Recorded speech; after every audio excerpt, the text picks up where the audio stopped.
आपण आलो आहोत रानामध्ये, आमच्या शेतामध्ये. ऊन खूप आहे, फेब्रुवारी मार्च चालू झालेला आहे आता, त्याच्यामुळे उन्हाचं प्रमाण वाढलेलं आहे, तहान खूप लागते.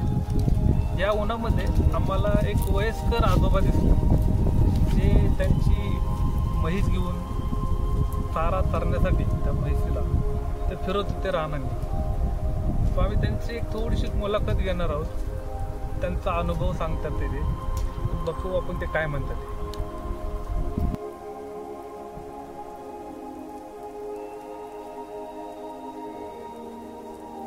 पण काय काढू का तुमचा फोटो?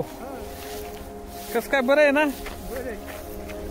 तिथे मोठा नाही, दोन बायात मोठच होते. तुम्हाला आठवतं इथलं सगळं कसं होतं पहिलं? मग मोठ्याने भिजायचे सगळे, दोन बायल्याचे मोठ. काय पिकायचं होतं? पिकाय काय हे पिकायचं. तुमचा जन्म नसेल तेव्हा असं पण नसेल नाही. दोन बायल्याची मोठी ही पाणी यायचं. मला सांगा, पहिली शेती आणि आत्ताची शेती काय फरक आहे? फरक नाही, ह्या औषधामुळं ही झाले. औषधामुळे जमिनीत परकेशन झालं. नाही तर कोणत्या राहणार बोरचे सुद्धा पाणी पित नाही देतात. द्यायचं मग त्याशिवाय पैसे आपल्या आता कुठं नेटाचं काम होते, बोज उचलायचं.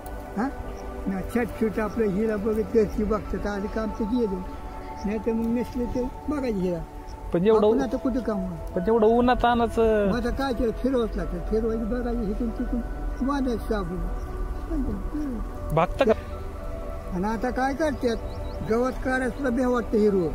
शेतकरी काय करतो, औषध मारतो. बरोबर आहे. हा हो, कुणी का असं नाही की मातीगत ज्वारी व्हायच्या निसत्या. हो ना, पूर्वी मातीगत. आणि आता या औषध मारून राहणं सुद्धा पिकानात. आता सगळं औषधावर चाललंय. प्यायला हित नाही, ह्या